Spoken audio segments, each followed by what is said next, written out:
Well, hello everyone and welcome back to another video of the F1 2021 Driver Career Mode with Mercedes, episode number 40 today. The British Grand Prix of Season 3, round number 8. If you missed the previous episode, Austria uploaded on Tuesday, I recommend go and check that out. And of course, subscribe if you are new to the channel, see plenty more F1 2021 Driver Career Mode videos into Season 4 and possibly a Season 5. I'll have to wait and see how far we get on with that. But anyway, in terms of the R&D upgrades, we now have enough R&D upgrades for this ultimate weight reduction upgrade. And that's going to put us back level with Red Bull and McLaren in terms of Sashi side, because we're ahead on the aero side, so as well. So the aero side probably be next as well with those front wing, but they're only major ones. And moving into this one, Ferrari have overtaken us. So we've gone from being at the start of this season the fastest team on the grid, and we're now the fourth fastest team on the grid. So yes, we have got upgrades to come, but at the same time, you know, everyone else is starting to upgrade now. You can see there we're only separated by pixels really. So have we got a four-way fight for this championship? Can the other teams and the other drivers catch up? We'll have to wait and see. Of course, we do lead that championship going into Britain. Of course, Silverstone though not a great track for me, so we're sure going to lose points to Verstappen and co in the chasing pack. But in terms of parts, we're going to have to put in our second ICE in that we've already started on, our second MGU-K, NGU, and the turbocharger. And the one what's worrying me at the moment is the control electronics. I don't like the fact we're using the second one already for that, although we are not even halfway, so that might be, we'll have to wait and see how we get on with that. That might be a we might have to take a penalty for another part for that. But that's the only one that I am concerned about. I'm going to try and not take any additional parts as well, to try and maximise our chances of winning this championship. But moving to qualifying then, and it's a dreadful qualifying. We're down in P11. You're going usually well at Silverstone. I can't remember the last time I qualified inside the top 10, never mind on where we want to go, like on pole position or anywhere near that. So and we're 10th and a bit down on Gasly in sector 1. We are improving through Brooklands, so a 10th and a half, or a little bit of time lost on the exit there, unfortunately.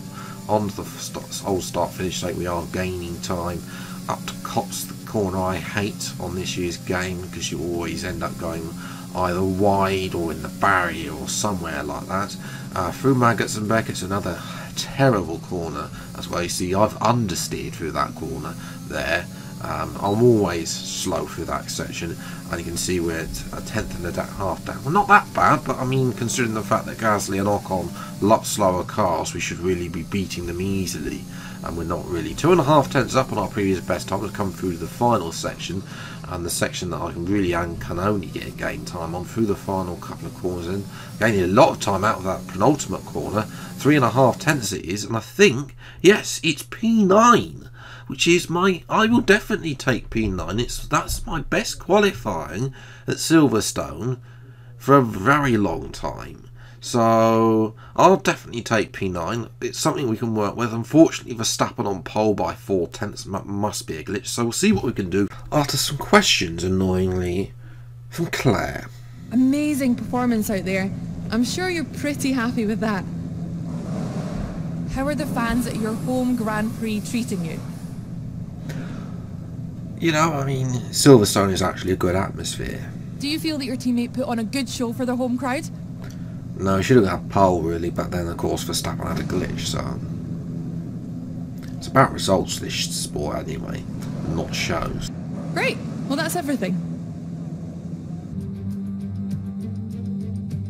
Great Britain then, one of only 2 countries to have held a Grand Prix in every single year of the Formula One World Championship. And the circuit extends that record further for today's Grand Prix. With good opportunities to overtake at the end of the Wellington and Hangar Straights, there's a lot of potential for close action around the 3.6 miles of the Silverstone circuit. With 18 corners and average lap speeds of around 145 miles per hour, it's also one of the longest and quickest circuits on the calendar. It's just about time to go to the track for the beginning of the race, but before we do, Anthony Davidson, what types of strategy do you think we can expect for today's event? Well, there's a lot that both the driver and the team have to keep in mind when going into a race. The tyres, fuel, energy recovery systems, the list goes on and on. But I think the key to today's victory will come down to the pit stop strategy. Come in too soon and you might find yourself needing more than one stop. Too late and you're putting yourself at a disadvantage by spending longer on worn tyres.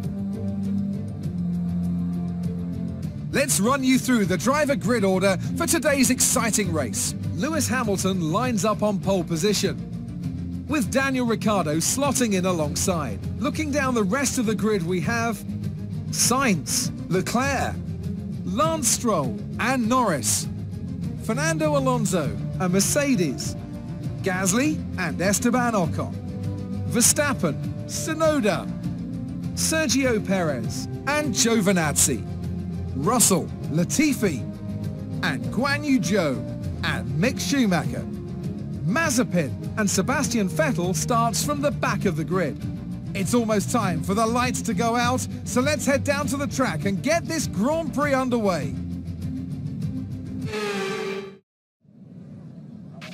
Okay, I know it's your home Grand Prix, but treat it like any other race. Don't take unnecessary risks. So interestingly, our closest championship rival Max Verstappen has a 10-place grid penalty as well. So this is going to be interesting. He starts in 11th. Can he catch us up? We'll have to wait and see. We're starting on the 8th place on the inside.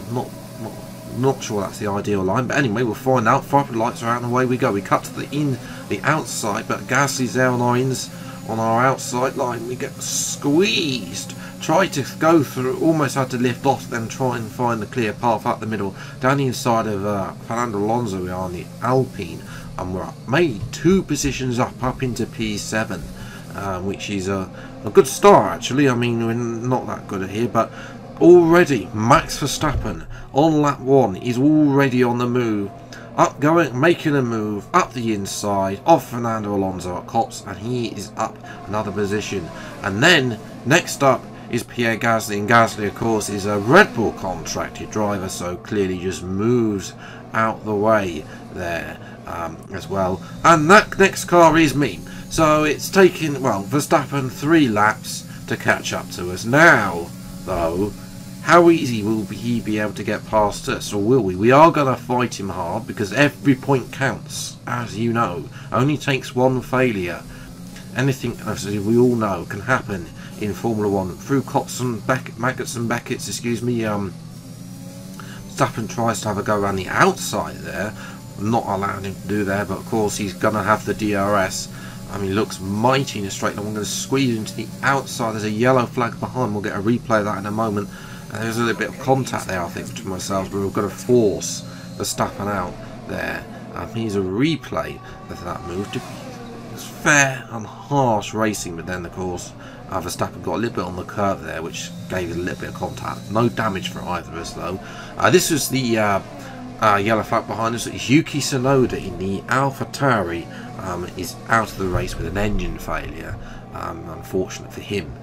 So he comes the first, and possibly might be the only retirement as well.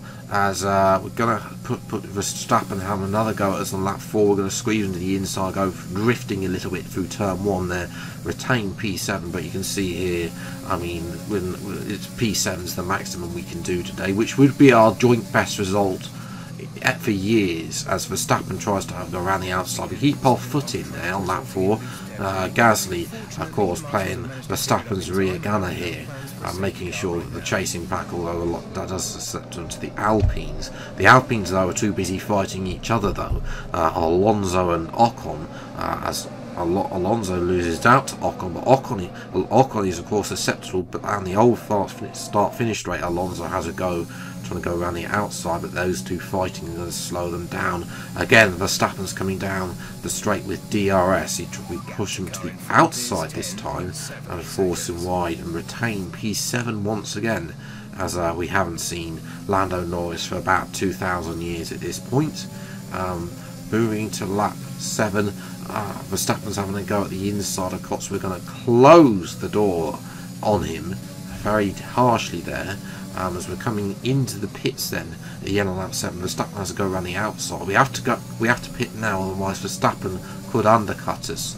Even though Hamilton's in as well at the same time as us, we have to come in now, otherwise Verstappen will undercut us and we will lose the position. We need to, for our momentum for the championship, we need the points over Verstappen, just as an insurance policy to make sure we don't have any retirements later on, potentially. 3 second stop there, that's a very good stop, that's okay. I've had worse, a double stack, and we are crucially out ahead of Verstappen.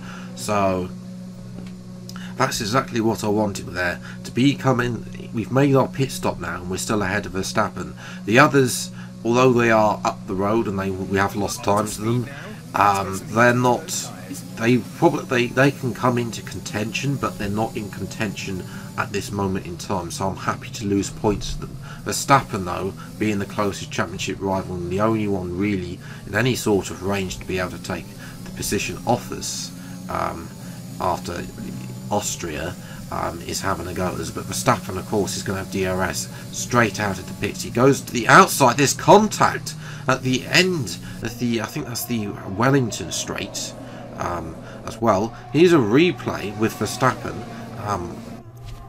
as well, and he just breaks in, tries to turn in on me. There's contact. We'll get a replay on board. This might be clear of what happened. So going on the inside, I'll move a little bit right to try and open the corner up, and we just collide, and Verstappen has lost his front wing. So that's Verstappen's race over. Let me know what you think about that. But while I was batting Verstappen, Ocon has overcut me, which is annoying. So we need that P7 as well. I want that P7. So we're going to fight for this. I think we can take Ocon on in the Alpine. He's not that much far quicker than me in a straight line, as there's a yellow flag ahead. We're down the inside. We're actually ahead of the yellow flag. There is contact with Ocon, but I retained the position as I thought that I was ahead of Ocon at the time of the yellow flag activation.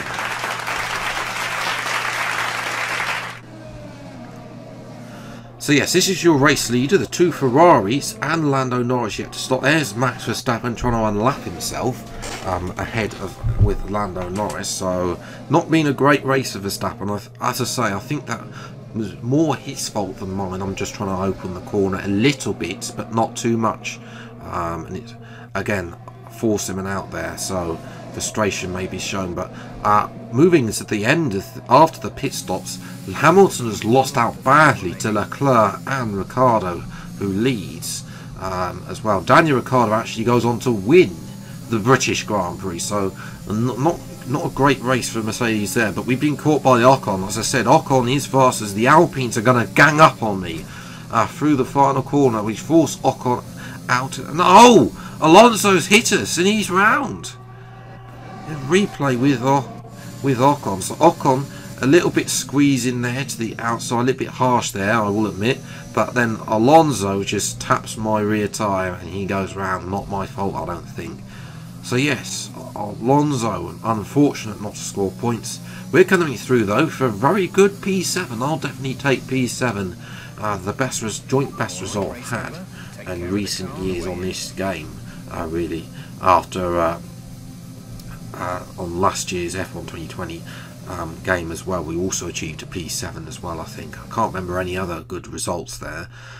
Daniel Ricciardo is second race win. He seems to be able to pick up the pieces when it matters as well. Leclerc P2, so Ferrari showing some great pace there in the hands of Leclerc. Hamilton losing out in the end, not entirely sure what happened to him, but the fact of the matter is the top 6 cover rated by just 2.7 seconds, so this is going to be tight. Verstappen down there in P18, Mazepin last after his Spinala as well, so Yes, personally, as I said, I don't think the spin was my fault. Maybe, as I said, I'm trying to take the corner, otherwise, again, I wasn't going to understeer. We are 20 points in front of Daniel Ricciardo now, in terms of the Drivers' Championship. In terms of the Constructors' Championship, it's a lot closer now. McLaren are moving into play again. We'll see if Ferrari can start catching up as well. That was an exciting race from our perspective. Let's have yours. Who would you say is your biggest rival at the moment? No comment. It's always good to have a home crowd behind you, isn't it? It certainly is. Even though that track isn't good for me. Your teammate had a great race today and was rewarded with a podium. Do you have any comments on their performance? It wasn't a great race. They could have won the race and really helped us out in the Constructors' Championship. So we'll praise the aero package, because obviously we're looking to get those final aero upgrades. Do you have any comments about the collisions? I've made the comments. None of those are appropriate, really. Verstappen, as I say, a little bit of collision. Thanks anyway. It's contract renewal time, so think about if this is where you still want to be. We can try and negotiate a better deal here, but we also have the chance to look elsewhere. So in the next episode, I will renegotiate my contract with Mercedes, so we'll see what that is. That will be the start of the next episode next week on, I think, Monday as well, the next episode as well. In terms of R&D, these are the two ones I'm focusing on next. The major rear downforce, and major front downforce. I suspect we'll be purchasing those. Those will probably come in for the summer break, so I'll probably try and schedule them so they're both available for Belgium as well. On that side of things, we have of course got that ultimate weight reduction upgrade coming in as well. But it's good that we've got one of the two bad races for me, but it's not going to end there. Netherlands is also a poor race for me. Belgium, I don't know. I mean, the middle sector's poor, but especially on this year's game, it's worse. It's a worse track for me than it has been on previous years. So it'll be interesting to see what we can do in the Mercedes there, as well. Zandvoort is a terrible track for me on this year's game compared to last year. It was a beautiful track on last year's game, and this year it's a terrible track. And then we've got Monza, which will be looking for a 1-2, considering the fact we have been looking very fast in a straight line at times. And then Singapore, USA, Mexico and Brazil. Kind of an even split. We should be able to get at least a couple of victories at those series, depending on, of course, what happens with the R&D, and of course who comes into play. Because I mean, I'm going to say it's anyone's game if anyone can get their act together, but of course they need to be consistent. Consistency will be the key to winning this championship, and that might let us down a couple of tracks in the remaining races, this remaining half the season. Anyway, I hope you have enjoyed this video. If you have, then leave a like, subscribe to the channel, and you see plenty more F122 on Driver Career Mode videos. Until the next video then, I'll see you next time. Take care, enjoy your day, and goodbye.